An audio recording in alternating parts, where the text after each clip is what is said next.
जय हिंद दोस्तों, स्वागत है आप सभी का इंद्रन क्लासेस में। आज हम सब लोग UP TET, CTET, STET के पर्यावरण के कुछ महत्वपूर्ण क्वेश्चंस के विषय में चर्चा करेंगे, जो आने वाले एग्ज़ाम में बहुत ही उपयोगी होने वाले हैं। तो चलिए चलते हैं हम लोग क्वेश्चन की तरफ। देखते हैं पहला क्वेश्चन। निम्न में से पृथ्वी पर कौन सा पारिस्थितिक तंत्र सबसे बड़ा है? ऑप्शन ए रेगिस्तान, ऑप्शन बी वन, ऑप्शन सी समुद्र, ऑप्शन डी कृषि भूमि। तो कमेंट करिए दोस्तों, इस प्रश्न का राइट आंसर क्या होगा। पृथ्वी पर पारिस्थितिक तंत्र का सबसे बड़ा भाग जो है वह समुद्र है, क्योंकि पृथ्वी का सबसे अधिकतम भाग पर क्या है? जल है। सबसे अधिकतम भाग पर क्या है? जल है। और जल में पाए जाने वाले शैवाल तथा समुद्री मछलियाँ जिसके द्वारा पारिस्थितिक तंत्र का निर्माण करती हैं, तो इसलिए पृथ्वी पर सबसे बड़ा पारिस्थितिक तंत्र समुद्र होता है। तो option C is right answer. तो चलिए देखते हैं हम लोग अगला प्रश्न। एक मार्ग का संबंध है। ऑप्शन ए पैकेजिंग से, ऑप्शन बी संसाधन से, ऑप्शन सी गुणवत्ता से, ऑप्शन डी उत्पादन से, ऑप्शन डी उत्पादन से। तो कमेंट करिए दोस्तों, इस प्रश्न का राइट आंसर क्या होगा। एक मार्ग का संबंध खाद्यान्न पदार्थों के गुणवत्ता से होता है। खाद्यान्न पदार्थों की गुणवत्ता से होता है। तो इस प्रश्न का राइट आंसर हो जाएगा option C is right answer. तो चलिए देखते हैं हम लोग अगला प्रश्न। जैविक समुदाय में प्राथमिक उपभोक्ता है। ऑप्शन ए शाकाहारी, ऑप्शन बी मांसाहारी, ऑप्शन सी सर्वाहारी, ऑप्शन डी डेट्रीटियोर। तो कमेंट करिए दोस्तों, इस प्रश्न का राइट आंसर क्या होगा। जैविक समुदाय में प्राथमिक उपभोक्ता कौन होते हैं? शाकाहारी होते हैं। तो option A is right answer, क्योंकि जो पेड़ पौधे होते हैं वो उत्पादक होते हैं, फिर इनको खाने वाले प्राथमिक उपभोक्ता, फिर प्राथमिक उपभोक्ता को खाने वाले द्वितीयक उपभोक्ता, फिर द्वितीयक उपभोक्ता को खाने वाले तृतीयक उपभोक्ता। ऐसे ही खाद्य श्रृंखला चलती रहती है। तो इसमें प्राथमिक उपभोक्ता जो हैं शाकाहारी होते हैं, जो पेड़ पौधे से अपना भोजन प्राप्त करते हैं। तो इस क्वेश्चन का राइट आंसर हो जाएगा option A is right answer. चलिए देखते हैं हम लोग अगला प्रश्न। निम्न में कौन सर्वाधिक उत्पादक पारिस्थितिकी तंत्र है? Option A tundra, option B उष्णकटिबंधीय वर्षावन, option C savanna, option D मरुस्थल। तो कमेंट करिए दोस्तों, इस प्रश्न का राइट आंसर क्या होगा। निम्न में से कौन सर्वाधिक उत्पादक पारिस्थितिकी तंत्र है? तो इस क्वेश्चन का राइट आंसर हो जाएगा option B is right answer, उष्णकटिबंधीय वर्षा वन। तो चलिए देखते हैं हम लोग अगला प्रश्न। निम्नलिखित में किस एक प्राणी को किसान का मित्र कहा जाता है? ऑप्शन ए केचुआ, ऑप्शन बी चींटी, ऑप्शन सी मधुमक्खी, ऑप्शन डी तितली। तो कमेंट करिए दोस्तों, इस प्रश्न का राइट आंसर क्या होगा। किस प्राणी को किसान का मित्र कहा जाता है? वह कौन होता है? वह केचुआ होता है। तो option A is right answer. तो चलिए देखते हैं हम लोग अगला प्रश्न। कृत्रिम वर्षा के लिए मेघवीजन के लिए प्रयुक्त रसायन है। Option A silver nitrate, option B potassium bromide, option C silver iodide, option D potassium nitrate. तो कमेंट करिए दोस्तों, इस प्रश्न का राइट आंसर क्या होगा। कृत्रिम वर्षा के लिए कौन सी रसायन यूज की जाती है? Silver iodide. तो इस क्वेश्चन का राइट आंसर हो जाएगा option C is right answer. तो चलिए देखते हैं हम लोग अगला प्रश्न। पारिस्थितिकी तंत्र का उदाहरण है। ऑप्शन ए वायु, ऑप्शन बी तालाब, ऑप्शन सी जल, ऑप्शन डी मृदा। तो कमेंट करिए दोस्तों, इस प्रश्न का राइट आंसर क्या होगा। पारिस्थितिकी तंत्र का उदाहरण कौन सा है? तालाब है।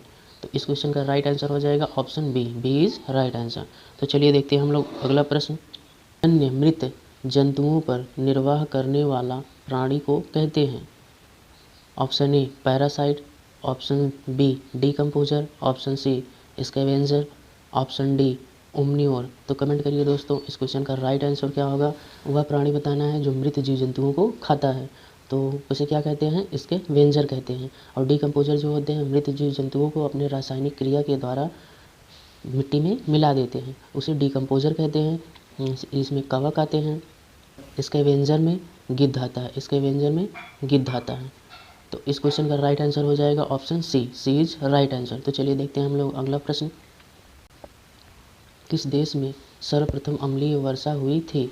Option A Norway, option B England, option C Sweden, option D France. तो कमेंट करिए दोस्तों, इस प्रश्न का राइट आंसर क्या होगा। सर्वप्रथम अम्लीय वर्षा किस देश में हुई थी? वह है स्वीडन। तो इस क्वेश्चन का राइट आंसर हो जाएगा option C is right answer. तो चलिए देखते हैं हम लोग अगला प्रश्न। स्टोन कैंसर जैसे खतरे का प्रमुख कारण किसे माना जाता है? ऑप्शन ए अम्ल वर्षा, ऑप्शन बी ग्रीन हाउस प्रभाव, ऑप्शन सी ब्राउन हेज प्रभाव, ऑप्शन डी उपरोक्त सभी। तो कमेंट करिए दोस्तों इस क्वेश्चन का राइट आंसर क्या होगा। स्टोन कैंसर क्या होता है? जब यह SO2 गैस यानी सल्फर डाइऑक्साइड गैस जलवाष्प में घुलकर बारिश होती है तो अम्लीय वर्षा होती है। अम्लीय वर्षा होने के कारण तो वह पत्थरों पर गिरता है, जिसकी वजह से पत्थर पर क्रैक पड़ जाते हैं तथा पत्थर फूट जाता है। तो इसी कारण अम्लीय वर्षा को स्टोन कैंसर के नाम से जाना जाता है, तो जिसमें मुख्यतः सल्फर डाइऑक्साइड गैस होती है। तो इस क्वेश्चन का राइट आंसर हो जाएगा ऑप्शन ए अम्ल वर्षा। तो चलिए देखते हैं हम लोग अगला प्रश्न। निम्नलिखित में कौन धूम्र नगर के नाम से जाना जाता है? Option A Delhi, option B Chicago, option C London, option D Paris. तो कमेंट करिए दोस्तों इस प्रश्न का राइट आंसर क्या? धूम्र नगर नाम से किसे जाना जाता है? शिकागो को। तो इस क्वेश्चन का राइट आंसर हो जाएगा option B is right answer. तो चलिए देखते हैं हम लोग अगला प्रश्न। डॉप्सन इकाई का प्रयोग किया जाता है, क्या मापने में किया जाता है? ऑप्शन ए पृथ्वी की मोटाई मापने में, ऑप्शन बी ओजोन परत की मोटाई मापने में, ऑप्शन सी हीरे की मोटाई मापने में, ऑप्शन डी इनमें से कोई नहीं। तो कमेंट करिए दोस्तों इस प्रश्न का राइट आंसर क्या होगा।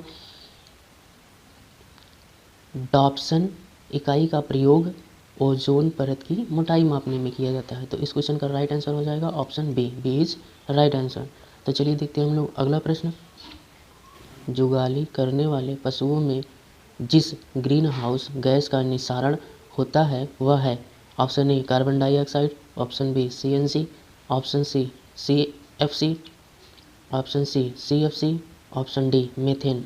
तो कमेंट करिए दोस्तों इस प्रश्न का राइट आंसर क्या होगा। पशुओं की जुगाली करने पर कौन सी गैस निकलती है? मीथेन निकलती है।